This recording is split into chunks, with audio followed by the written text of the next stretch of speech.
नमस्कार सांग मैंने आपण मानु समस्त मो स्टोरी चैनल स्वागत। चलतु कहानी शुणा गप हेले भी कथाटी सतर द्वितीय भाग पूर्व भाग जदि शुणी ना जल्दी जल्दी शुणी नियंतु। कहानी शुणी सारी सब्सक्राइब करियो केबे भूलिबेनी सांग माने। घर संसार आउ परिवार माया बड़ अजब। केते लोक से सबको बुझु बुझु लीन होइछंती एई धरारे। मोर कही जाबुड़ी धरिथिबा माँ भी केबे स्वार्थपर होई पारे केमिति कौला शिशु मनटा बुझिबो जे माँ सबुबले पिला पाई माँ होई रही थाए आउ पिला सबुबले बाळुत माँ आखिरे। माँ बापा ए दुनिया रे चलंती ठाकुर तांको कथा शिरोधार्य हुए। एई कथा जेतेबेले मनीष विश्वास करिबा भूली जाए सेतेबेले पिता दशरथ माता कुंतींक चरित्र सामना को आसे। सेई मानंकु आदर्श करी पुणी एई धरारे जन्म नियंती रामचंद्रंक परी पुओ आउ पंचु पांडव।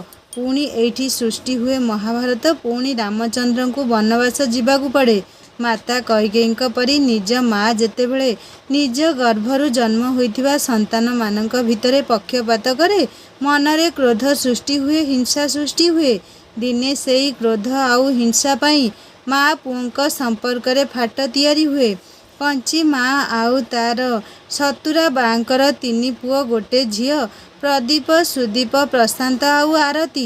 बड़ पुओ प्रदीपर बाहाघर सरी जाइछि। लोपा आउ ललित दुई पुओ झियो दुहिंक भितरे अंतर गोटिए वर्ष।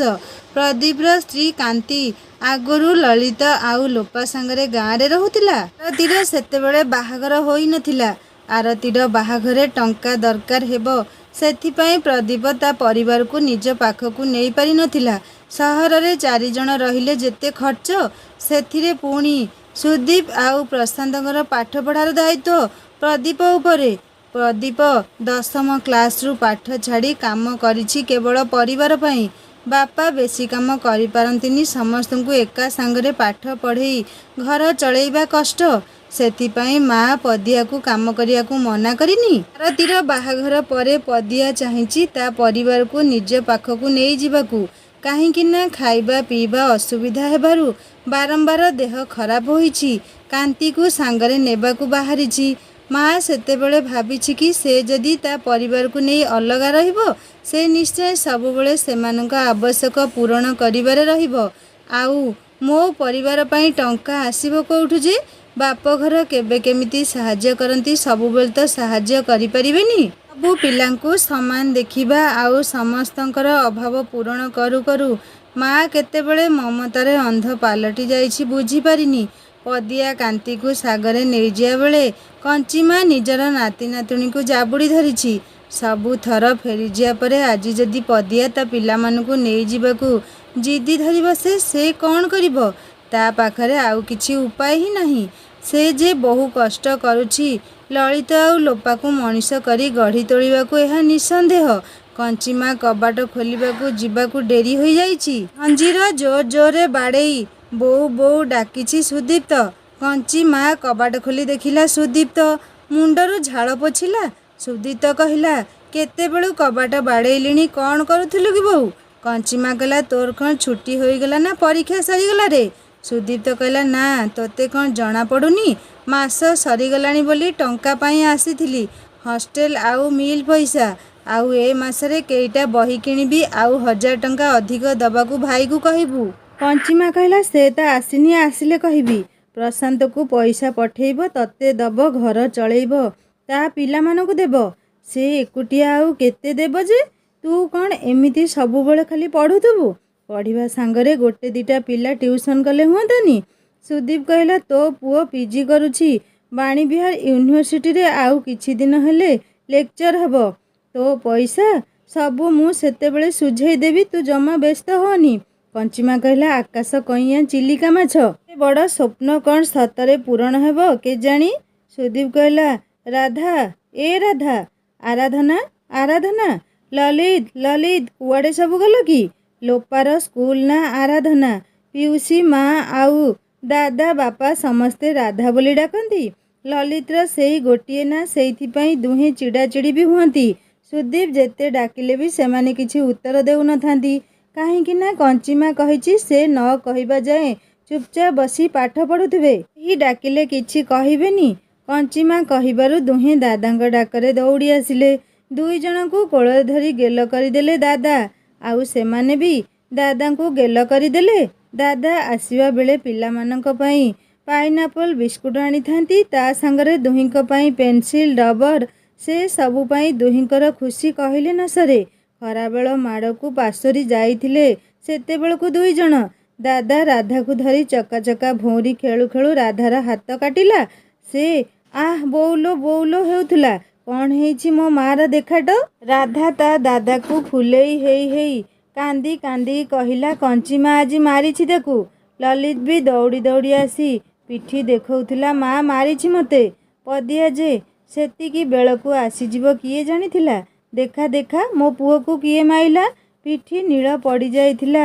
ପଦିଆ ରାଗରେ ଆଣିଥିବା ଜିନିଷ ଫଟା ସବୁ ସେଇଠି ଫୋପାଡ଼ି ଦେଇ ଦି ଜଣଙ୍କୁ ସାଙ୍ଗରେ ନେଇ ଦାଣ୍ଡ ପିଣ୍ଡାରେ ଓଳିଏ ଗୁମ୍ ମାରି ବସିଲା। କଞ୍ଚିମା ଭିତରେ ଭିତରେ ନରମି ଯାଉଥିଲା। ଆଉ ତାହେଲେ ଠିକ୍ ଖବର ଦେଇ ଯାଇଛି। ଆଉ ମୁଠାଏ ଅଧିକ ଚାଉଳ ପକେଇଥିଲେ ହୋଇଥାନ୍ତା। ପଦିଆ ପାଟି ଶୁଭୁଥିଲା କୁଆଡ଼େ ଗଲା।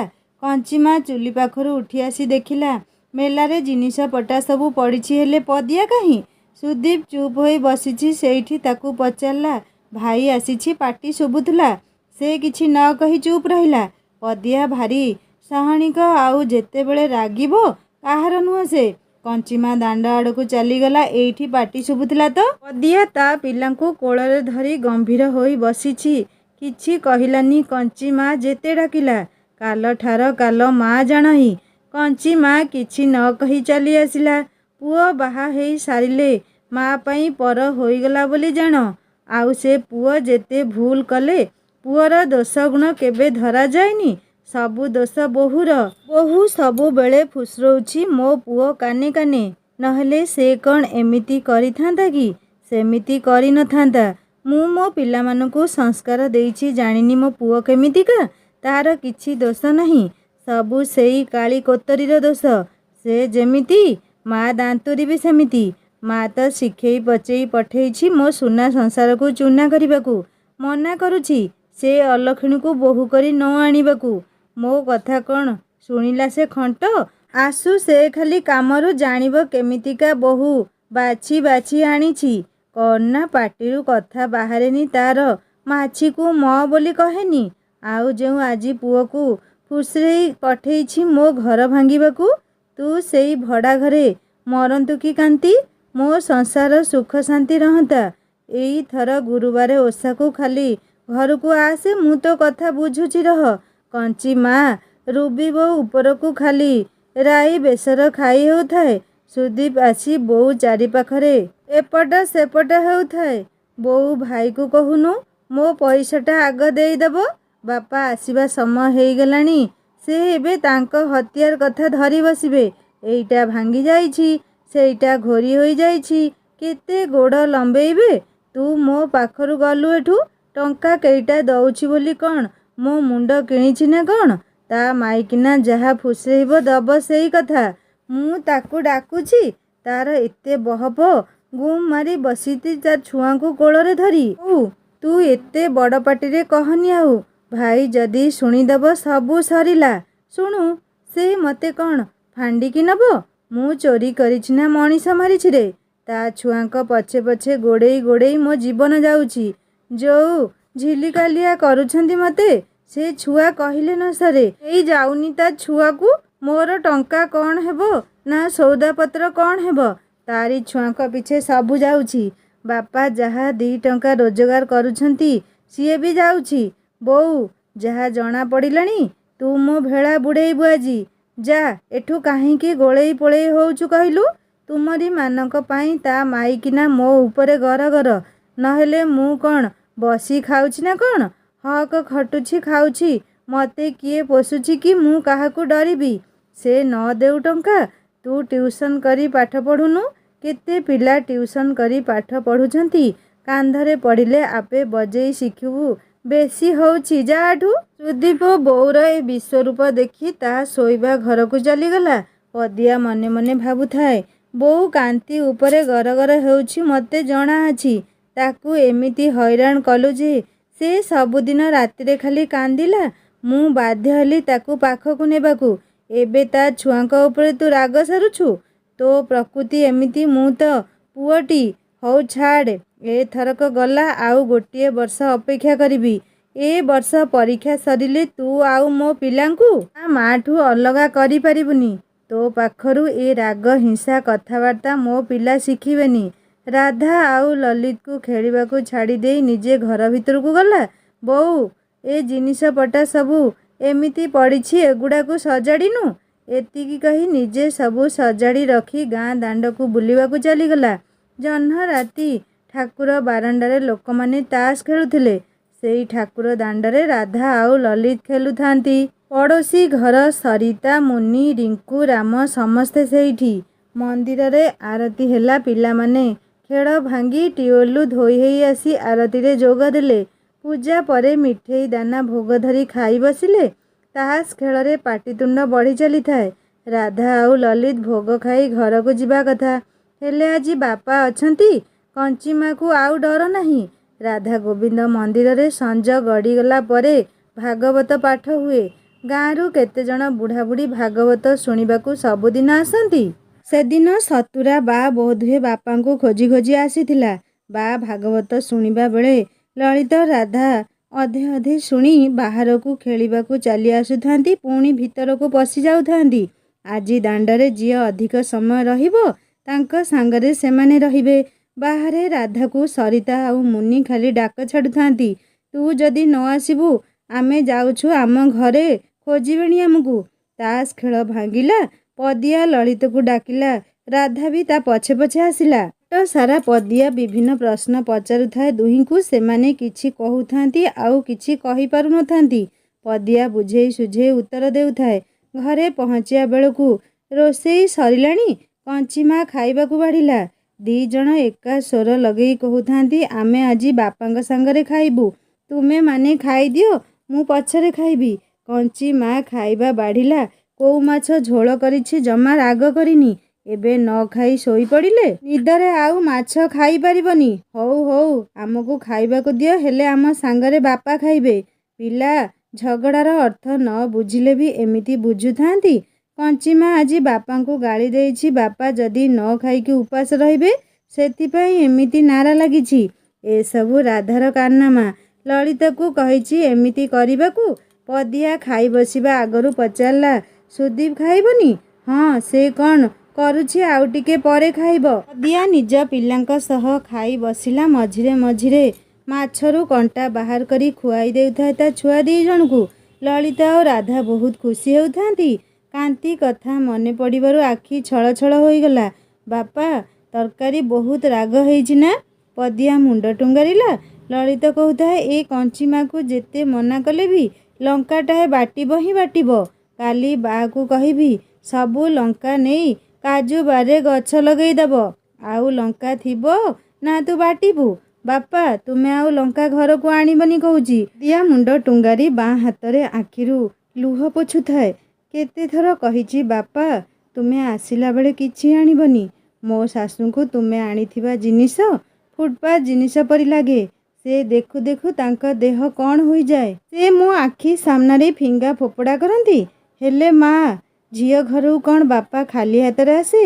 ତାଙ୍କର ଯଦି ପସନ୍ଦ ନ ହେଉଛି, ଆରଥରକୁ ମୁଁ ସୁପର ମାର୍କେଟ ଯାଇ ସବୁ ଜରି ପ୍ୟାକେଟ ଜିନିଷ କିଣିକି ଆଣିବି। ନା, ତୁମର କିଛି ଆଣିବା ଦରକାର ନାହିଁ ବାପା। ତାଙ୍କର ସବୁ ଅଛି। ତୁମର ବି ଆସିବା ଏଠାକୁ ଦରକାର ନାହିଁ।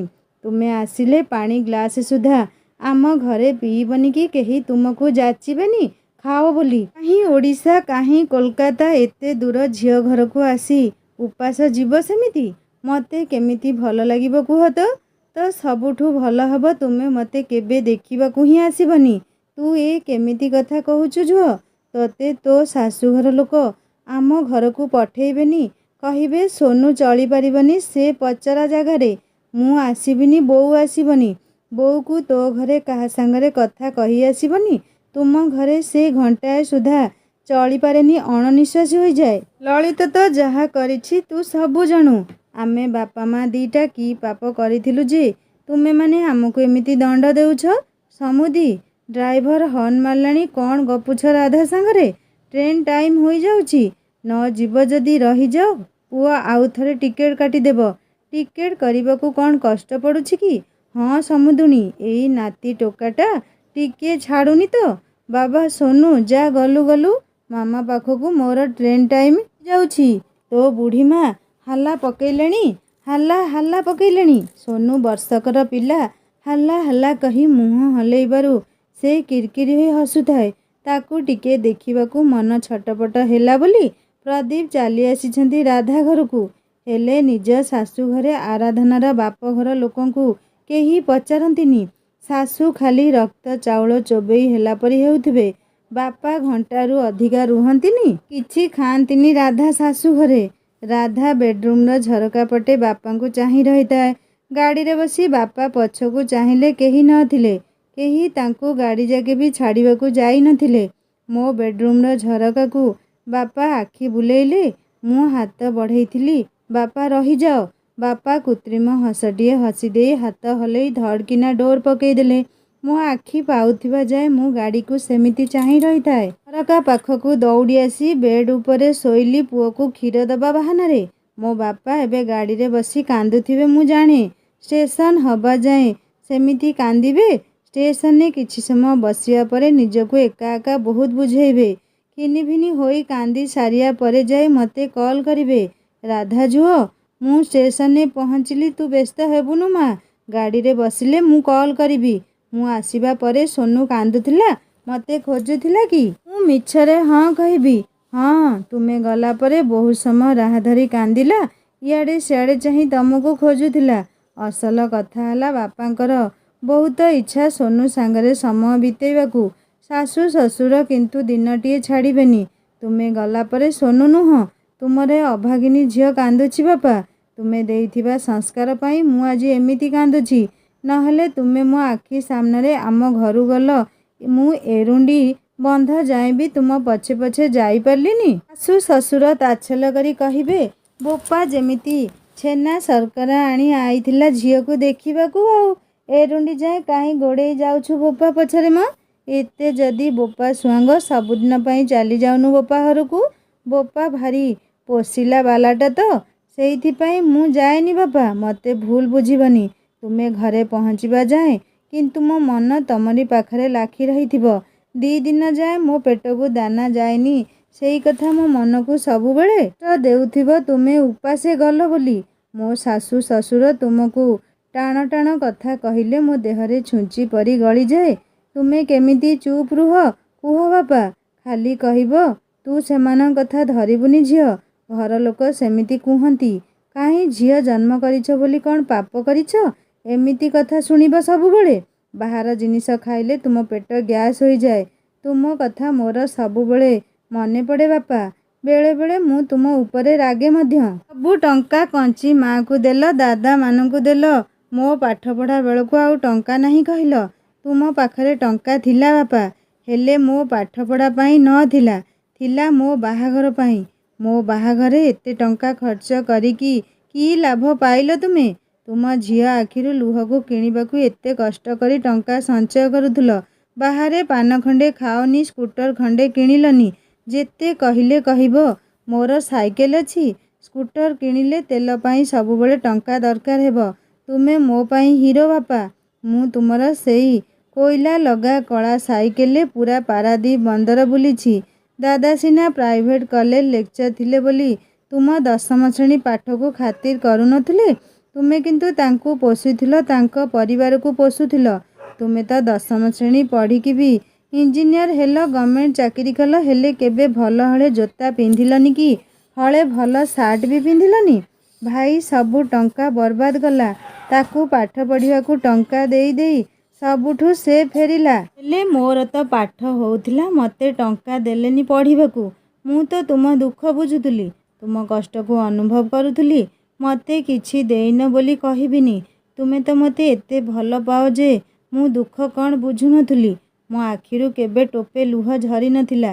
ଏତେ ବର୍ଷ ମୋ ପାଇଁ ଟଙ୍କା ସାଇତି ସାଇତି ଗଭର୍ଣ୍ଣମେଣ୍ଟ ଚାକିରିଆ ଜୋଇଁଟିଏ। ବାପା ଖାନଦାନ ଘର, ଶାଶୁ ଘରେ ସମସ୍ତେ ଉଚ୍ଚ ଶିକ୍ଷିତ। ହେଲେ ବାପା ମୋ ପାଇଁ ଗଦା ଗଦା ଲୁହ କିଣିଦେଲ। ମୋ ଆଖିରେ ସବୁବେଳେ ଲୁହ, ମୋ ଛାତି ସବୁବେଳେ ଓଦା। ମୁଁ ଜାଣେ ତୁମେ ଘରେ ପହଞ୍ଚିଲେ ବୋଉକୁ ମିଛ ସତ ଲଗେଇ ବହୁତ ଗୁଡ଼ାଏ କଥା ମୋ ଶାଶୁଘର ନାଁରେ କହିବ। ବୋଉ ସବୁ ଶୁଣିବ, ଭାରି ଖୁସି ବି ହବ। ପଚାରିବ, ରାଧା ଖୁସି ତ ସେ ଘରେ? ସମୁଦି ସମୁଦୁଣୀ ଗାଡ଼ି ଯାଏ ଛାଡ଼ିବାକୁ ଆସିଥିଲେ ନା ତୁମକୁ? ଆସିବେନି କେମିତି ମ? ଆମ ରାଧା ଦେଖୁନା କେମିତିକା, କାହାକୁ ବୋଧେ ଓଲଟା ଜବାବ ଦେବନି। ହେଇପାରିବନି ସେ ଆଜି ଯାଏ କାହାକୁ କ'ଣ କୁହେ। ସବୁବେଳେ ହସ ହସ ମୁହଁ ତା'ର। ତା ମୁହଁ ଦେଖିଲେ ପେଟ ପୁରିଯିବ। ତା ଶାଶୁଘରେ ସମସ୍ତେ ତାକୁ ସେମିତି ଭଲ ପାଉଛନ୍ତି ବୋଲି ସିନା ଛାଡ଼ୁନାହାନ୍ତି। ନ ଆସୁ ସେ ଭଲରେ ଥାଉ। ଭଗବାନ ତାକୁ ସେମିତି ଭଲରେ ରଖିଥାନ୍ତୁ। ସୋନୁ ଶୋଇପଡ଼ିଲାଣି। ରାଧା ଲୁହ ପୋଛି ଆଇନାରେ ଆଖିକୁ ସଜାଡ଼ୁଥିଲା। ଫୋନ୍ଟା ଭାଇବ୍ରେଟ୍ରେ ଥିଲା। ରାଧା ଫୋନ୍ ଦେଖିଲା। ବାପା କଲ୍ କରିଥିଲେ। ମୁଁ ଷ୍ଟେସନରେ ପହଞ୍ଚିଲିଣି ମା। ସୋନୁ କ'ଣ କରୁଛି? ସେ ଏବେ କାନ୍ଦି କାନ୍ଦି ଶୋଇଲା ବାପା। ତୁମେ ଗାଡ଼ିରେ ବସିଲେ ଫୋନ୍ କରିବ, ମୁଁ ଚାହିଁଥିବି। ହଁ ଝିଅ, ତୁ ବ୍ୟସ୍ତ ହେବୁନି। ମୁଁ କ'ଣ ନୂଆ କଲିକତା ଆସୁଛି? ରହୁଛି। ହଁ ବାପା ନମସ୍କାର। ବ୍ୟାଗ୍ ପଟା ପାଖରେ ରଖିଥିବ, ଛାଡ଼ିକି କୁଆଡ଼େ ଯିବନି। ଆଜି ବାପା ଆସିଥିବାରୁ କଞ୍ଚିମା ସତୁରାବା କଥା ସବୁ ମନେ ପଡ଼ିଗଲା। ଆମେ ବର୍ଷକ ପରେ କଟକ ପଳେଇ ଆସିଲୁ। ସେଇଠି ବାପା ବୋଉଙ୍କ ପାଖରେ ରହି ପାଠ ପଢ଼ୁଥିଲୁ। ବାପାଙ୍କର ପାରାଦୀପ ବନ୍ଦରରେ ଚାକିରି ହୋଇଗଲା। ଆମ ଘରର ଆର୍ଥିକ ଅବସ୍ଥା ସୁଧୁରିଗଲା। କଟକରୁ ଆମେ ପାରାଦୀପ ପଳେଇ ଆସିଲୁ। ଗାଁ ଦୂର ହେଇଯିବାରୁ ଆମେ ଆଉ ଗାଁକୁ ବେଶି ଯାଇପାରୁନା। ବାପା ସବୁବେଳେ ସେମାନଙ୍କ ସୁବିଧା ଅସୁବିଧା ବୁଝୁ ବୁଝୁ ଦାଦା ମାନେ କୁଡ଼ିଆ ହୋଇଗଲେ। ଯାହାର ଯାହା ଦରକାର ହେଲା ବାପା କେତେ ଏବେ ଦେଇଥାନ୍ତେ। ଆମେ ଭାଇ ଭଉଣୀ କଲେଜ ପଢ଼ିବା ଯାଏଁ ସେମିତି ଦେଉଥିଲେ। ସେମାନେ ଅଲଗା ଟଙ୍କା ନେବେ। କଞ୍ଚିମା ସତୁରାବାକୁ ବି ତ ଦେବାକୁ ପଡ଼ିବ। ସେମାନେ ବୁଢ଼ାବୁଢ଼ୀ ଚଳିବେ କେମିତି? ପ୍ରାଇଭେଟ୍ କଲେଜରେ ସେତେବେଳେ କେତେ ଟଙ୍କା ଦେଉଥିଲେ। ଓଡ଼ିଆ ଲେକ୍ଚର 3,000 କି 4,000 ଟଙ୍କାରେ କେମିତି ସଂସାର ଚାଲିବ? ଦାଦା ଚାକିରି ଛାଡ଼ିଦେଲେ। କିଛି ଲେଖାଲେଖି ବି କରୁଥାନ୍ତି। ହାଇସ୍କୁଲ ମାଷ୍ଟର ତାଙ୍କର ପସନ୍ଦ ହେଲାନି। ଶେଷରେ ପେଟ ପୋଷିବା କଷ୍ଟ ହୋଇଗଲା। ବହୁ କଷ୍ଟରେ ଖବରକାଗଜ ଏଡ଼ିଟିଂରେ ଚାକିରିଟିଏ ପାଇଲେ। ନିଜ କଥା ନିଜର ହେଲେ ବାପା ସମସ୍ତଙ୍କର ଦୁଃଖ ସମୟରେ ବାପା ମନେ ପଡ଼ନ୍ତି। ସୁଖ ବେଳେ ସମସ୍ତେ ଭୁଲି ଯାଆନ୍ତି ବାପାଙ୍କୁ। ଏମିତି ଲୋକଙ୍କୁ ପୁଣି ଏମିତି ସମୁଦି ଘରଟିଏ ମିଳିଲା। କଞ୍ଚିମା ମୋ ବୋଉ ଆଉ ଖୁଡ଼ୀଙ୍କୁ ହଇରାଣ କରିବାର ଫଳ ବୋଧହୁଏ ମୁଁ ଏଠାରେ ଭୋଗୁଛି ମୋ ଶାଶୁଘରେ। ସେ ମୋତେ ଯେତିକି ଭଲ ପାଉଥିଲା, ମୋ ଖୁଡ଼ୀ ଆଉ ବୋଉକୁ ସେତିକି କଟୁ କଥା କହି ଘରର ସବୁ କାମ କରଉଥିଲା। ତା ଭଲ ପାଇବାର ଫଳ ବୋଧହୁଏ ମୋତେ ଶୁଝିବାକୁ ପଡ଼ୁଛି। ରାଧା ପୋଡ଼ାମୁହିଁ, ପୁଅକୁ ଶୁଆଉ ଶୁଆଉ ଶୋଇ ପଡ଼ିଲୁ ନା କ'ଣ ଲୋ? ବାପା ଚା ପିଇବେନି କି? ତତେ କ'ଣ ସମୟ ଜଣା ପଡ଼ୁନି କି? ହଁ ହଁ ବୋଉ ଯାଉଛି। ସୋନୁ ଶୋଇ ପଡ଼ିଥିଲା। ରାଧା ମୁଣ୍ଡ ଓଢ଼ଣାକୁ ମଥା ଉପରୁ ଟିକିଏ ଆଗ ଅପେକ୍ଷା ଅଧିକ ଟାଣି ନିଜକୁ ସୁରକ୍ଷିତ ଭାବୁଥିଲା। ଏକ ମୁହାଁ ହୋଇ ଶୋଇବା ଘରୁ ଏକଦମ୍ ରୋଷେଇ ଘରକୁ ଚାଲିଗଲା ରାଧା। ଯଥା ସମ୍ଭବ ଚେଷ୍ଟା କରୁଥାଏ ନିଜ ମୁହଁର ଭାବକୁ ପରିବର୍ତ୍ତନ କରିବାକୁ। ବାପାଙ୍କ ଠାରୁ ନିଜ ଗାଁ ଠାରୁ ମନକୁ ମୁକୁଳେଇବାକୁ। ଚା ବସେଇ ଚା ପତି ପକେଇଲା କେତେ ପକେଇଲା ନଜର ନାହିଁ। ଟିକିଏ ଏପଟ ସେପଟ ହେଲେ ସାଙ୍ଗେ ସାଙ୍ଗେ ବଜାରରୁ ଚା ମଗା ହେବ। ତା ସାଙ୍ଗରେ ମୋତେ କାଲି ଏତେ ବେଳ ଯାଏଁ ତାନା ଶୁଣିବାକୁ ପଡ଼ିବ। ଚା ଗଛ ଠାରୁ ପୋକମରା ଔଷଧ, ଚା ତିଆରିରୁ ପ୍ୟାକିଂ ଯାଏ ମୁଁ କେତେ କ୍ଷତି କଲି ସେ ଦିବ୍ୟଜ୍ଞାନ ବି ମିଳିବ। ଏମିତି ଜାଣିବି ଚା ପତି କେତେ ପକେଇଲି ବୋଲି। ଯେତେ ଚା ପତି ପଡ଼ିଥାଉ, ଚାର ରଙ୍ଗ ଆସି ସାରିଲା ପରେ ବନ୍ଦ କରିଦେବି। ପାଣି ଚା ଟିକେ ଲାଗିପାରେ, ଖରାପ ତ ଲାଗିବନି। ଚା ହେଇସାରିଲା। ରାଧା 2 କପ୍ ଚା ନେଇ ଡ୍ରଇଂ ରୁମ୍ରେ ବାପା ବୋଉଙ୍କ ପାଖରେ ରଖିଲା। ଆମେ କୁକୁର ନା ମାଙ୍କଡ଼? ଚା 2 କପ୍ ପେଲି ଦେଇ ଚାଲି ଯାଉଛୁ ଯେ? ରାଧା ପାଖରେ କିଛି ଉତ୍ତର ନ ଥିଲା। ଦାନ୍ତ ଚିପି ଧୀରେ କହିଲା, କ୍ଷମା କରିବେ, ଜଳଖିଆ କଥା ଭୁଲି ଯାଇଛି। କାହିଁ, ଆମ ଘରେ କ'ଣ କିଛି ନାହିଁ? ଜଳଖିଆ ନ ବନେଇଲୁ ନାହିଁ? ବିସ୍କୁଟ୍ ତ ଦେଇ ପାରିଥାନ୍ତୁ ନା ନାହିଁ? ରାଧା ଶାଶୁଙ୍କ କଥା ଶୁଣି ଖୁସି ଖୁସି ଚାଲି ଆସିଲା। ବାପା ଆଣିଥିବା ମିକ୍ସଚର ବିସ୍କୁଟ୍ ପ୍ଲେଟ୍ରେ ବାଢ଼ିଲା। ସାଥିରେ 2ଟା ରସଗୋଲା ରଖିଲା। ଟିପ୍ ଉପରେ ନେଇ ରଖିଲା। ବାପା ଖାଉନାହାନ୍ତି? ଭାରି କଷ୍ଟ ଲାଗେ 2 ଚଟକଣି ଖାଇସାରିବା ପରେ ଏମିତି ମିଠା କଥା ଜୋର କରି ପାଟିରୁ ବାହାର କରିବାକୁ ଗୋଟେ ବୋହୂକୁ। ଏମିତି ସବୁ ମୁହୂର୍ତ୍ତରେ ତାକୁ କରିବାକୁ ପଡ଼ିବ। ଏଇ କଥା ମୁଣ୍ଡରେ ଥରେ ପଶିଗଲେ ଯନ୍ତ୍ରଣା ଦେହସୁହା ହୋଇଯାଏ, ଆଉ କଷ୍ଟ ଲାଗେନି। ଥଣ୍ଡା ଦିନରେ ମଣିଷ ଶରୀର ଅତ୍ୟଧିକ ଥଣ୍ଡା ସହ୍ୟ କରିପାରେ ନା, କିନ୍ତୁ ଧୀରେ ଧୀରେ ଶରୀର ଗ୍ରହଣ କରିନିଏ ଥଣ୍ଡାକୁ। ସେମିତି ଗରମ ଦିନରେ ଅତ୍ୟଧିକ ଗରମ ସାଙ୍ଗକୁ ପଙ୍ଖା ନଥିଲେ ଦେହରୁ ଝାଳ ବୋହି ବୋହି ଦେହସୁହା ହୋଇଯାଏ। ଶରୀର ସେ ଗରମକୁ ବି ଆଦରି ନିଏ। ଠିକ୍ ସେମିତି ମଣିଷ ଜୀବନ ଗୋଟିଏ ପରିବେଶରେ କିଛି ଅଭ୍ୟାସରେ ପଡ଼ିଗଲେ ଗଲା। ଦୁଃଖ ସୁଖ ଆଉ ମାନସିକ ଯନ୍ତ୍ରଣା କଥା ନିଆରା। ରାଧା ଜଳଖିଆ ପ୍ଲେଟ୍ ନେଇ ଗଲାବେଳକୁ ବାପା ବୋଉ ଚା ପିଇ ସାରିଥିଲେ। ଏତେ ଶୀଘ୍ର ଏତେ ଗରମ ଚା କେମିତି ପିଇଲେ? ବୋଉ ତ ଚାକୁ ଥଣ୍ଡା କରି ପିଅନ୍ତି। ଏମାନେ କାହିଁକି ଏମିତି କରୁଥିଲେ ତାଙ୍କ ଉଦ୍ଦେଶ୍ୟ ରାଧାକୁ ଜଣାଥିଲା। ସେମାନଙ୍କ ରାଗ ରାଧା ଉପରେ ଏବେ ନୁହଁ, ଏବେ ସେ ତା ବାପାଙ୍କ ଉପରେ ରାଗିଛନ୍ତି। ବାପା ଆସିଲେ ଟାଣ ଟାଣ କଥା କହିବେ, ନ ଆସିଲେ ବି ସେ କଥା ମୋତେ ଦେଖେଇ ଶୁଣେଇ କହିବେ। ଦେଲା ନାରୀ ହେଲା ପାରି ଆଉ କାହିଁ ଆସିବେ ସେ? ମୋତେ ଜଳଖିଆ ପାଇଁ ପଠେଇବା ପରେ ସେମାନେ ଚା ପିଇ ଦେବାର ମୁଖ୍ୟ ଉଦ୍ଦେଶ୍ୟ ମୁଁ ଦୋଷୀ ବୋଲି ଅନୁଭବ କରାଇବା। ମୁଁ ସେମାନଙ୍କ ଦାୟିତ୍ୱ ନେଉନି କି ତାଙ୍କ କଥାକୁ ମୋର ଖାତିର ନାହିଁ। ଏଇ କଥା ଅରୁଣ ଅଫିସରୁ ଆସିବା ପରେ ଜଣେଇବେ। ଚା କପେ ଆମକୁ ପେଲି ଦେଇ ଗଲା ଜଳଖିଆ ପାଇଁ ଯେ ଘଣ୍ଟାଏ, ସେତେବେଳକୁ ଆମେ ଖାଲି ଚା ପିଇ ସାରିଲୁଣି। ଏମିତି କ'ଣ କଲେ ବାପା ବୋଉ ମୋ ହାତରୁ ଜଳଖିଆ ଖାଇବେ? ସେମାନେ ଖାଇଲେ ମୋ ମନ ଟିକେ ଭଲ ଲାଗିବ। ଯାହା ହଉ ମୋ ବାପାଙ୍କ କଷ୍ଟର ମାନ ତ ରହିବ।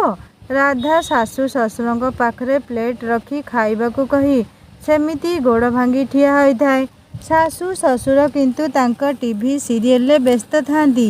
ତା ଭିତରେ ରାଧା 7 ଥର କହିସାରିଲାଣି, ବୋଉ ଖାଉନ, ବାପା ଖାଉନାହାନ୍ତି ଟିକେ, ମୋର ଭୁଲ, ମୁଁ ଆସୁ ଆସୁ ଡେରି ହୋଇଗଲା। ସେମାନେ ହଁ କି ନା ସୁଦ୍ଧା କହୁନାହାନ୍ତି। ସୋନୁ ଭେଁକିନା କାନ୍ଦି ଉଠିଲା। ସୋନୁ ନିଦରୁ ଉଠିଲା ପରେ କାଳେ ପାଖରେ ମମି ନାହିଁ ବୋଲି ବେଡ୍ ଉପରୁ ତଳକୁ ଆସିବାକୁ ଚେଷ୍ଟା କରିବ। ରାଧା ପବନ ବେଗରେ ଦୌଡ଼ି ଆସିଲା ସୋନୁ ପାଖକୁ। ସୋନୁ ସେତେବେଳକୁ ରାହା ଧରି କାନ୍ଦିଲାଣି। ରାଧା ଆସିଲା ବେଳକୁ ସୋନୁ ତା ଆଖି ସାମ୍ନାରେ ତଳକୁ ପଡ଼ିଗଲା। କାନ୍ଦ ବନ୍ଦ ହୋଇଗଲା ତାର କିଛି ସମୟ ପାଇଁ। ତାପରେ ପୁଣି ଜୋର ଜୋର କରି କାନ୍ଦିଲା। ରାଧା ଠାକୁରଙ୍କୁ ଡାକୁଥାଏ, ହେ ଭଗବାନ, ମୋ ପୁଅର କିଛି ନ ହୋଇଥାଉ। ଶାଶୁ ଦୌଡ଼ି ଆସି ରାଧା ପିଠିରେ ଢାଉଁ ଢାଉଁ କରି ପେପର ୱେଟ୍ରେ କଷି ଦେଇଗଲେ। ନିଶ୍ୱାସ ନେବାକୁ ସହିତେ ସମୟ ଦେଉନାହାନ୍ତି ଏମାନେ। କିଛି କହିବାକୁ ବି ସମୟ ଦେଉନାହାନ୍ତି। କାହିଁକି ମୋ ପୁଅକୁ ପକେଇଲୁ? କାହିଁକି ମୋ ପୁଅକୁ ପକେଇଲୁ କହ ମୋତେ ଶୀଘ୍ର। ଶ୍ୱଶୁର ତାଙ୍କ ପଛରେ ଠିଆ ହୋଇ ଉସ୍କଉଥାନ୍ତି। ସବୁବେଳେ ମନଟା ତାର କୋଉଠି କେଜାଣି ଥାଏ। ବୋଉ, ଏ ବୋଉ, ରାଧା ଡାକୁଥାଏ। ରଖଲୋ ତୋ କ'ଣ ଡାକ। ରାଧା ପାଖରୁ ଛୁଆକୁ ଛଡ଼େଇ ନେଲେ ସେ ଆହୁରି ଜୋରରେ କାନ୍ଦୁଥାଏ। ବୋଉ, ସୋନୁର କିଛି ହେଇନି, ସେ ଡରି ଯାଇଛି। ମୁଁ ତା କଡ଼ରେ ତକିଆ ଦେଇଥିଲି, ସେ ଭରା ଦେଇ ପଡ଼ିଲା। ଆଉ ତୁ କ'ଣ କହୁଥିଲୁ ତାର କିଛି ହୋଇଯାଇଥାନ୍ତା। ଆସୁ ଅରୁଣ ଆଜି, ମୋ ପୁଅକୁ ମାରି ପକେଇବ ଏ ପାଗଳିଟା। ସବୁବେଳେ କୁଆଡ଼େ ଚାହିଁଥିବ କେଜାଣି, କାହା ସାଙ୍ଗରେ ଗୁଣୁ ଗୁଣୁ ହେଇ କଥା ହେଉଥିବ। ପାଗଳି ନୁହେଁ ତ ଆଉ କ'ଣ? ମୁଁ କ'ଣ ସେତେବେଳୁ ଜଳଖିଆ ବାଢ଼ି ତୁମ ପାଖରେ ଠିଆ ହେଇଛି। ବୋଉ ଖାଉନ, ବାପା ଖାଉନ, ତୁମେ ମୋ କଥା ଶୁଣି ନ ଶୁଣିଲା ପରି ହେଉଛ। ଆମେ ଯଦି ନ ଶୁଣିଲୁ ତୁ ସେଇଠି ଠିଆ ହେଇଥିଲୁ କାହିଁକି? ଦେଖେଇ ହଉଥିଲୁ, ଦେଖ ମୁଁ କେତେ ଭଲ ବୋଉ ବୋଲି। ତୋ ବୋପା ଯୋଉ ପୋଚରା ମିଠା ଗମରିଆ ମିକ୍ସଚର ଆଉ ଶସ୍ତା ବିସ୍କୁଟ ଆଣିଛି ଆମେ ଜାଣିନୁ? ତାକୁ କିଏ ଖାଇବ ପାଟି ଖରାପ କରିବାକୁ? ଟମିକୁ ମାନେ ଆମ କୁକୁରକୁ ସେଗୁଡ଼ା ସବୁ ନେଇ ଦେଇଦେବୁ। ସେ ଖାଇବ କି ନାହିଁ ଡାଉଟ୍। ସୋନୁ ସେମିତି କାନ୍ଦି ଚାଲିଥାଏ। ବୋଉ, ବୋଉ, ମୋ ପୁଅକୁ ଦିଅ, ମୁଁ ତାକୁ କ୍ଷୀର ଦେବି, ଯାହା ହେଇଥିବ ଭଲ ହୋଇଯିବ। ସୋନୁକୁ ମୁଁ ତାଙ୍କ ପାଖରୁ ଆଣିବାକୁ ହାତ ବଢ଼େଇଲି। ମୋ ପୁଅର ହସ ହସ ମୁହଁ ମୋ ପିଠିରେ ମଲମ ଲଗେଇ ଦେଉଥିଲା। ଛାତିରେ ଚାପି ଧରି ମୁହଁ ସାରା ଗେଲ କରି ପକେଇଲି। ଧନ, ଏ ଧନ, ତୋରି ପାଇଁ ମୋର ଜୀବନରେ ଗେଲ କରି କରି କ୍ଷୀର ଦେଉଥିଲି। ସେ ଗୋଡ଼ ବାଡ଼େଇ ଉଁ ହେଇ କ୍ଷୀର ଖାଉଥିଲା। କୁ ଆଉଁସି ଆଉଁସି ମୋ ଛାତିରେ ଗଦା ହୋଇଥିବା ବରଫ ସ୍ତୂପ ତରଳୁଥିଲା ଧୀରେ ଧୀରେ। ପିଠିଟା ଭାରି ଜୋରରେ କାଟୁଥିଲା। ଯେତେ ଜୋରରେ କାଟୁଥିଲା ମୁଁ ସେତିକି ସୋନୁକୁ ସ୍ନେହରେ କୋଳଉଥିଲି। ଶାଶୁଙ୍କର ରାଗ ଶାନ୍ତ ହୋଇଯାଇଥିବ। ରୋଗ ହେଲେ କିଏ ଔଷଧ ଖାଆନ୍ତି, ସେ କିନ୍ତୁ ତାଟିଆ କାମୁଡ଼ିଲେ ଉପଶମ ପାଆନ୍ତି। ଆମ ମଧ୍ୟବିତ୍ତ ପରିବାର, ଏ ଘରେ କାହାର ପସନ୍ଦ ନୁହେଁ।